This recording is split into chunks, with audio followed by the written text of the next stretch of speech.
नमस्कार, बहुत स्वागत है आपका। मैं हूं आपके साथ नेहा दुबे। बुलेटिन की शुरुआत करेंगे इस वक्त की बड़ी खबर के साथ। इस वक्त की बड़ी खबर, छठे चरण के लिए वोटिंग लगातार जारी है। मतदान बूथों पर लंबी कतारें देखने के लिए मिल रही है। छठे चरण में दिल्ली की सभी 7 सीटों पर मतदान हो रहा है। दिल्ली सहित 8 राज्यों की 58 लोकसभा सीटों पर मतदान लगातार जारी है। पश्चिम बंगाल में सबसे ज्यादा वोटिंग प्रतिशत अभी तक हुए हैं और साथ ही साथ दिल्ली में सबसे कम।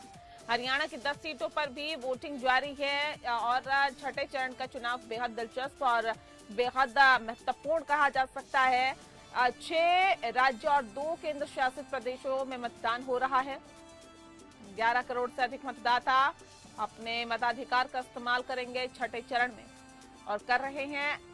बता दें आपको कि 58 सीटों पर वोटिंग कर रही हैं। 889 उम्मीदवारों के भाग्य का फैसला आज ईवीएम में कैद हो जाएगा।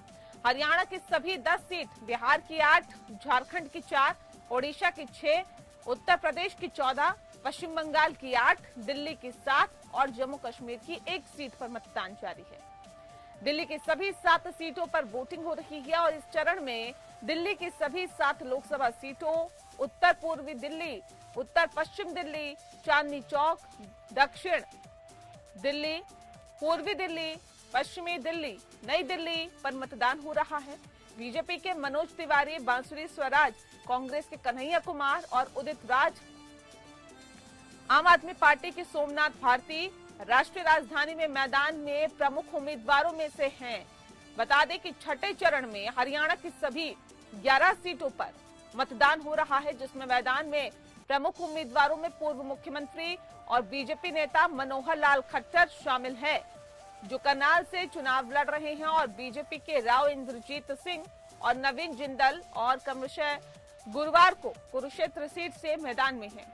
कांग्रेस के राज बब्बर गुरुग्राम से बीजेपी के राव इंद्रजीत सिंह से भिड़ रहे हैं। लोकसभा चुनाव के इस चरण में आपको बता दें कि केंद्रीय मंत्री मेनका गांधी और केंद्रीय मंत्री धर्मेंद्र प्रधान, 2 बार सांसद मनोज तिवारी, कन्हैया कुमार और दिनेश लाल यादव निरहुआ समेत कई दिग्गजों की प्रतिष्ठा दांव पर लगी हुई है। मनोज तिवारी और कन्हैया कुमार उत्तर पूर्व दिल्ली सीट से आमने सामने हैं, तो वहीं मेनका गांधी यूपी के सुल्तानपुर सीट से मैदान में।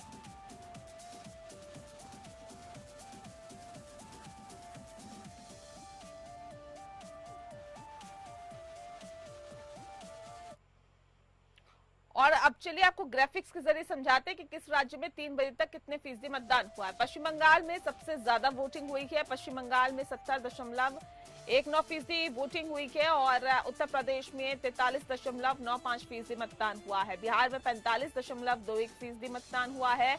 हरियाणा में 46.26% वोटिंग हुई है। जम्मू कश्मीर में 44.41% मतदान हुआ है। झारखंड में 54.34% वोटिंग, जबकि दिल्ली में 44.58% मतदान हुआ। ओडिशा में 48.44% मतदान हुआ। तो जम्मू कश्मीर में 44.41% मतदान हुआ है। बता दें आपको कि अलग अलग राज्यों में जो वोटिंग परसेंटेज निकल के सामने आई है वो कुछ इस तरह। झारखंड में तकरीबन 54% मतदान हुआ है।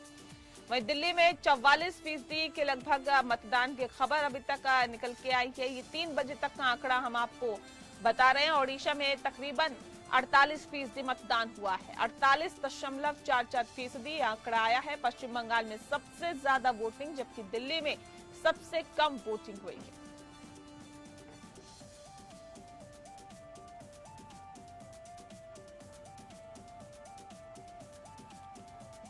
और बता दें आपको कि प्रयागराज में 41.04% वोटिंग हुई है, जबकि अंबेडकर नगर में 50% मतदान हुआ है। आजमगढ़ सीट पर तकरीबन 45.38% मतदान हुआ है। तो बस्ती में बताई जा रहा है कि 47% मतदान हुआ है। 47.03% मतदान बस्ती में हुआ है। भदोही की अगर हम बात करें तो 42.39% मतदान हुआ है। डुमरियागंज पर सभी की निगाहें हैं और यहाँ 43.96% मतदान हुआ है, जबकि जौनपुर सीट पर 43.75% वोटिंग हुई है। लोकतंत्र के इस पर्व में लालगंज सीट पर भी लोगों ने बढ़ चढ़कर हिस्सा लिया। 44.63% मतदान हुआ, जबकि मछली शहर लोकसभा सीट पर 43.89% वोट पड़े।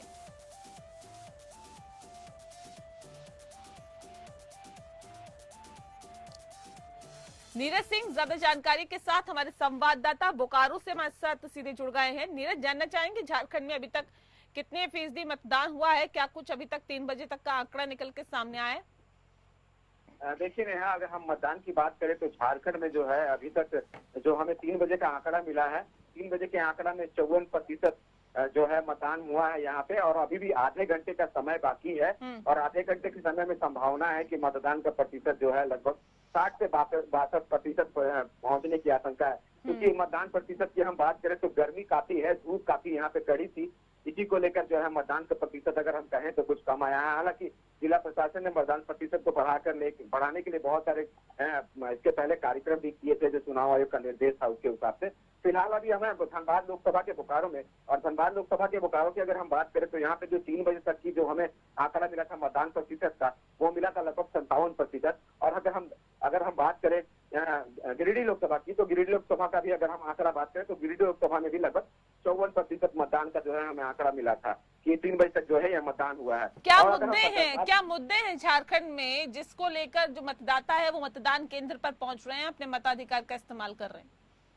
देखिए, हाँ नेहा, हमने जब मतदाताओं से बात करने की मतदान केंद्रों पे बात की, और इससे पूर्व में भी हमने जब मतदाता से बात करने की कोशिश की तो उस समय मतदाताओं का एक ही मुद्दा बार बार आ रहा था कि विकास और रोजगार, और खास करके युवा जो थे, युवाओं की बात अगर हम कहें तो युवाओं का जो है शिक्षा पर ज्यादा फोकस था कि शिक्षा, उच्चतर शिक्षा की जो है व्यवस्था होनी चाहिए झारखंड में। क्योंकि यहाँ पे बहुत सारे बच्चे जो है बाहर पढ़ने जाते हैं तो झारखंड की रेवेन्यू जो है दूसरे प्रदेशों में चली जाती है। और अगर हम स्वास्थ्य की बात करें तो स्वास्थ्य का भी कुछ बढ़िया व्यवस्था यहाँ पे होना चाहिए, और साथ ही साथ रोजगार के मुद्दे अहम थे, और खास करके विकास के मुद्दे जो है झारखंड में अहम, जो हम मतदाताओं से बात कर रहे थे तो ये मुद्दे अहम आ रहे थे। और अगर हम धनबाद लोकसभा में अगर मुकाबले की अगर हम बात करें तो सीधे तौर पे 2 प्रत्याशी यहाँ पे हैं जिसमें सीधे तौर पे टक्कर हो रही है। अगर हम बात करें प्रत्याशियों की तो एक प्रत्याशी जो है भाजपा से, मतलब एनडीए से अगर हम कहें तो ढुल्लू महतो यहाँ से मैदान में खड़े हैं, और दूसरे अगर हम प्रत्याशी की बात करें तो इंडिया गठबंधन से कांग्रेस की अनुपमा सिंह जो है यहाँ पे, वही दोनों के बीच में सीधी टक्कर है। और वही अगर हम गिरिडीह लोकसभा की बात करें तो गिरिडीह लोकसभा का जो है वो त्रिकोणीय समीकरण बना हुआ है।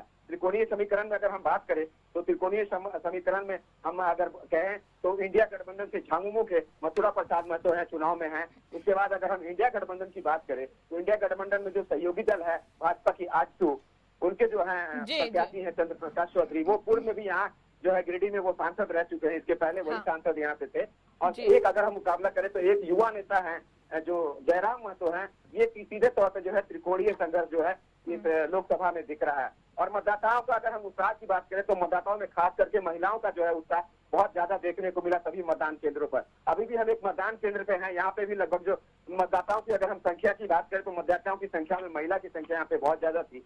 और जितने भी सुदूरवर्ती क्षेत्र में हम गए वहाँ पे महिला मतदाताओं की जो भागीदारी सबसे ज्यादा दिखाई दी। और उसमें भी खास करके जो युवा वोटर्स हैं, युवा वोटर्स जो पहली बार मतदान कर रहे थे, वो भी हमें जो है देखने को मिले, और उनका भी यही मुद्दा था इस बार विकास, हम रोजगार और शिक्षा के मुद्दे पर जो है हम लोग चुनाव में आए हैं, चुनाव में मतदान कर रहे हैं।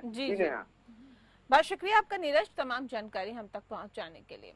तो जाहिर तौर पर छठे चरण का मतदान हो रहा है, ये बेहद अहम, और झारखंड में भी जो मतदाता हैं उनके अंदर खासा उत्साह देखने के लिए मिल रहा है। वहीं छठे चरण के सियासी दिग्गज ओडिशा के संबल से चुनाव लड़ रहे हैं, और धर्मेंद्र प्रधान पुरी से संबित पात्रा, उत्तरी पूर्वी दिल्ली से बीजेपी के मनोज तिवारी और कांग्रेस के कन्हैया कुमार आमने सामने हैं।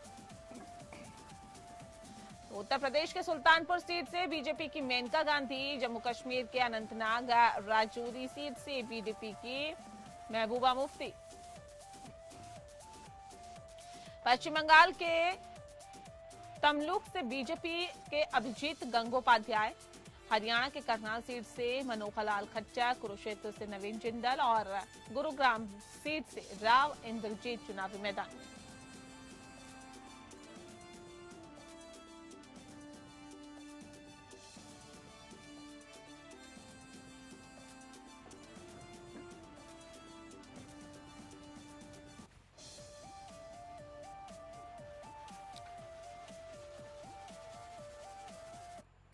और यूपी के पूर्वांचल में छठे चरण में वोटिंग हो रही है और ऐसे में छठे चरण में सुल्तानपुर, प्रतापगढ़, फूलपुर, प्रयागराज, अंबेडकर नगर, श्रावस्ती, डुमरिया गंज और साथी बस्ती के साथ संत कबीर नगर, लालगंज, जौनपुर, आजमगढ़, मछली शहर और भदोही लोकसभा सीट पर ये मतदान हो रहा है, चुनाव हो रहा है।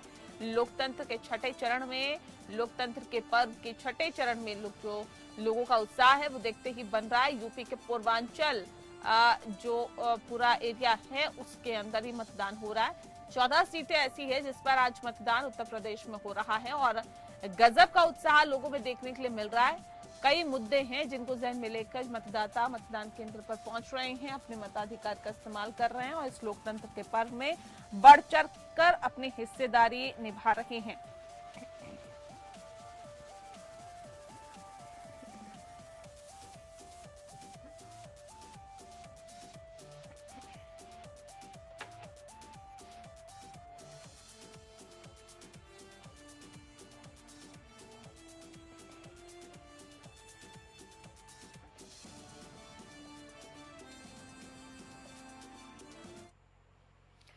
वहीं लोकसभा चुनाव के छठे चरण के लिए मतदान हो रहा है। यूपी की 14 सीटों पर वोट डालने जा रखे हैं और ऐसे में प्रदेश में हो रहे लोकसभा चुनाव को लेकर एपीएन न्यूज ने प्रदेश के मुख्य निर्वाचन अधिकारी नवदीप रिणवा से खास बातचीत की। आप भी देखिए।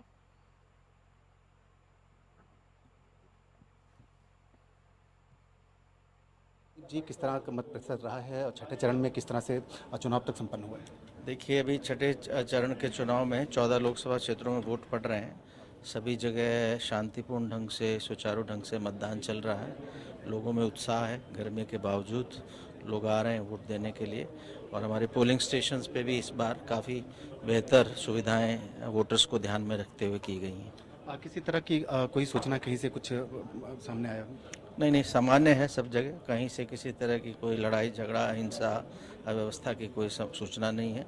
सुबह जो मशीनें खराब हुई थी उनको तत्काल बदल दिया गया था और मतदान सुचारू ढंग से चल रहा है। एक चीज़ देखी गई है, छठे चरण का मतदान चल रहा है और अब तक का जो मतदान रहा है शांतिपूर्ण रहा है और बहुत ही बेहतरीन तरीके से मैनेज हुआ है। तो किस तरह से आपने प्रयास किया इस बार? कहीं पे भी किसी तरह का कोई हो हल्ला देखने को या किसी तरह की जिसे कहते हैं अनरेस्ट देखने को नहीं मिला? देखिए, अभी चूंकि 5 चरणों में हमारे उत्तर प्रदेश में चुनाव हो चुके थे तो उससे जो भी हमें एक्सपीरियंस गेन किया और वो सारी चीज़ें हम इस चरण के लिए हमने पहले से हमारे अधिकारियों को बता के रखा था और इसीलिए चरण दर चरण हमारे इंतजाम भी बेहतर होते गए और पॉलिटिकल पार्टीज़, कैंडिडेट्स का भी सहयोग रहा है। बहुत अच्छे वातावरण में चुनाव हो रहा है। बहुत बहुत धन्यवाद। ये थे हमारे साथ नवदीप रिणवा जो मुख्य निर्वाचन अधिकारी हैं उत्तर प्रदेश के, जिनका साफ तौर पर ये कहना है कि शांतिपूर्ण ढंग से, अच्छे ढंग से मतदान संपन्न हो रहा है। किसी तरह की कोई अप्रिय घटना की सूचना कहीं से नहीं है और अब तक का जो मतदान रहा है, अब छठे चरण तक का जो अब तक की सूचना है वो बेहतरीन ढंग से संपन्न हुआ है। ये एक सफलता कही जा सकती है चुनाव आयोग की। कैमरा पर्सन विनोद के साथ आनंद सिंह, एपीएन न्यूज, लखनऊ। मतदान करने के बाद केजरीवाल के मंत्री आतिशी ने क्या कुछ कहा, आप भी सुनिए। आधिकारिक सूचना मिली है कि कल शाम को एलजी साहब ने एक मीटिंग बुलाई थी, दिल्ली पुलिस के अधिकारियों के साथ मीटिंग बुलाई थी और दिल्ली पुलिस को ये इंस्ट्रक्शंस दी गई थी कि जो जो एरियाज इंडिया गठबंधन के स्ट्रांग होल्ड हैं उन सभी एरियाज में वोटिंग को स्लो कराया जाए, बैरिकेड्स को दूर लगाया जाए, बार बार वोटर्स की चेकिंग कराई जाए।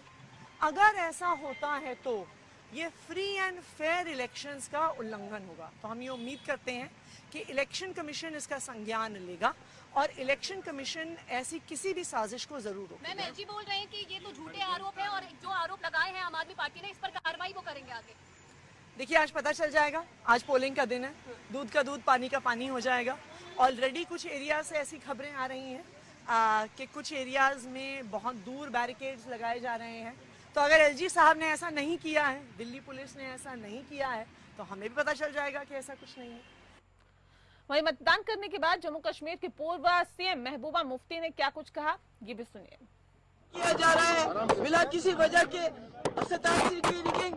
एलजी साहब खुद इसमें इन्वॉल्व है, यहाँ के डीजी इन्वॉल्व है, यहाँ का डीआईजी अल्ताफ खान इन्वॉल्व है, सब लोग ऊपर से लेके नीचे तक इन्वॉल्व है। 87 की तरह यहाँ रिगिंग करना चाहते हैं और कल रात से इन्होंने पीडीपी के तमाम एजेंट्स को बंद करके रखा है थानों में। और मैं एलजी साहब से कहना चाहती हूँ कि आप क्या यूपी से यही करने के लिए यहाँ आए हैं? आप 87 को दोहराना चाहते हैं? आपको शर्म नहीं आती? आपकी लीडर ने रेड फोर्ट से ऐलान किया था जम्मू कश्मीर में साफ सुथरे इलेक्शन कराएंगे वाजपेयी जी ने, और आज आप सारा बर्बाद कर रहे हो यहाँ पर। और इसी के साथ अब आपको सुनवाते हैं दीपेंद्र हुड्डा ने मतदान करने के बाद क्या कुछ कहा। मुझे पूरा विश्वास है कि लोगों का पूरा आशीर्वाद मुझे मिल रहा है और बड़े बहुमत से रोहतक लोकसभा सीट कांग्रेस पार्टी जीतेगी। और केवल रोहतक ही नहीं, 10 की 10 सीट हरियाणा की कांग्रेस का गठबंधन जीत की तरफ आगे बढ़ चुका है। सर, जीतने के बाद सबसे पहला काम क्या करेंगे? देखिए, रोहतक अपने लोकसभा क्षेत्र को विकास के मानचित्र पर देश में पहचान मिले, ऐसे प्रयास करेंगे और हरियाणा के अंदर बदलाव हो। हरियाणा के लोगों ने बदलाव का मन बना लिया है। हरियाणा के उज्जवल भविष्य के लिए, देश के संविधान की रक्षा के लिए और लोकतंत्र को बचाने के लिए लोगों ने बदलाव के पक्ष में मतदान किया हरियाणा में। लोकतंत्र का महापर्व है। इस लोकतंत्र की मजबूती के लिए इस लोकतंत्र के महापर्व में हिस्सा लेना चाहिए।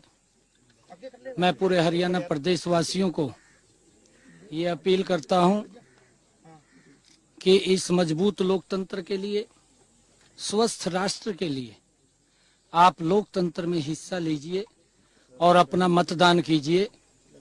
भारी संख्या के अंदर मतदान कीजिए और हरियाणा देश के विकास के साथ साथ हरियाणा ने भी विकास की ऊंचाइयों को छुआ है। पिछले 10 वर्षों में बहुत सारी कुरीतियां थी जिनको आदरणीय नरेंद्र मोदी जी के नेतृत्व में समाप्त किया गया है। मैं तो सभी हरियाणा के नागरिकों से यही आग्रह करूंगा, वोटर से, कि बाहर निकलिए, बदलाव के लिए वोट डालिए। ये लोकतंत्र का महापर्व बहुत महत्वपूर्ण है और आपका एक एक मत बदलाव की हिस्सेदारी बनेगा। गर्मी से ना घबराइए, बाहर निकलकर बदलाव के लिए अपने वोट की ताकत का इस्तेमाल करें। मेरे परिवार से तो बहुत सारे प्रत्याशी हैं, सब चुनाव मैदान में। क्या लगता है? फैसला प्रदेश की जनता को करना है। जी जी जी, मैं तो हिसार के लोगों से अपील करूंगी कि आज वोटिंग है और प्लीज सबसे पहले घरों से निकल 100% वोटिंग करिए, क्योंकि वोट्स जो है वो हमारी ताकत है, इससे हम बदलाव ला सकते हैं। और फिर हिसार की जनता से कहूंगी कि please vote for Naina Singh Chautala, vote for JJP and vote for चाबी चाबी चाबी। जी, आपको बता दें कि छठे चरण की लिए वोटिंग हो रही है और शाम 5 बजे तक ये वोटिंग होगी, कई जगह पर 6 बजे तक होगी। और ऐसे में जो मतदाता है बेहद जागरूक है, कई मुद्दे अपने जहन में लेकर मताधिकार का इस्तेमाल करने के लिए मतदान केंद्र में पहुंच रहा है और अपने मताधिकार का इस्तेमाल कर रहा है। ऐसे में आपको बता दें कि 58 सीटों पर लगातार ये वोटिंग हो रही है और ये वोटिंग इसलिए भी बेहद अहम है क्योंकि ये छठा चरण है। कई राज्य ऐसे हैं जैसे दिल्ली और हरियाणा जहां पर पूरी सीटों पर ये लोकसभा चुनाव हो रहा है। हालांकि उत्तर प्रदेश की 14, जबकि पश्चिम बंगाल में भी, झारखंड में, जम्मू कश्मीर में भी ये मतदान लगातार जारी है। उत्साह भी है, ऊर्जा भी है और चुनाव हम जीत रहे हैं। चांदनी चौक की सीट हम रिकॉर्ड मार्जिन से जीतेंगे। सपने देखना हर एक का हक है, मैं किसी को सपने देखने से रोक नहीं सकता। सर, आज आपके साथ आपकी माता, आपके पूरा परिवार आए हैं? मेरा पूरा परिवार आया है, मेरे भाई हैं, मेरी बेटियां हैं, सब लोग हैं और लोकतंत्र के इस महापर्व में हम सब परिवार के साथ अपनी भागीदारी सुनिश्चित करने आए। भारतीय लोकतंत्र का पर्व जो चुनाव लोकसभा का हो रहा है, पूरे जम्मू कश्मीर में जबरदस्त उत्साह का माहौल है। जम्मू कश्मीर में उत्सव की तरह 2024 के लोकसभा चुनावों की सरगर्मियां चल रही हैं। श्रीनगर पार्लियामेंट सीट पर यहां 40% मतदान हुआ, वहीं उत्तरी कश्मीर के बारामूला में 60% तक मतदान हुआ और आज अनंतनाग, रजौरी पार्लियामेंट सीट पर भी सुबह से ही लंबी लंबी कतारें अनंतनाग, कुलगाम, जैनपुरा, शोपियान और रजौरी, पुंछ से जो खबरें आ रही हैं, सुबह 7 बजे से ही लोग बड़े उत्साह के साथ मतदान में भाग ले रहे हैं। ये हमारे लोकतंत्र की विजय है। लोकसभा चुनाव के लिए 7वें चरण का चुनाव 1 जून को होना है और ऐसे में प्रचार प्रसार के लिए एक बार फिर से प्रधानमंत्री मोदी बिहार की धरती पर पहुंचे। इस दौरान 7वें चरण की चुनाव वाले पाटलिपुत्र संसदीय क्षेत्र के विक्रम कृषि फार्म हाउस से आरक्षण को लेकर विपक्षी दलों पर कटाक्ष किया। वहीं बंगाल में पिछड़ों का आरक्षण मुसलमानों में बांटने पर प्रश्न खड़े किए गए। गठबंधन वाले सोते उठते जागते बैठते ईवीएम को गाली देना शुरू कर दें, मतलब कि एनडीए की सफलता का एग्जिट पोल आ चुका है।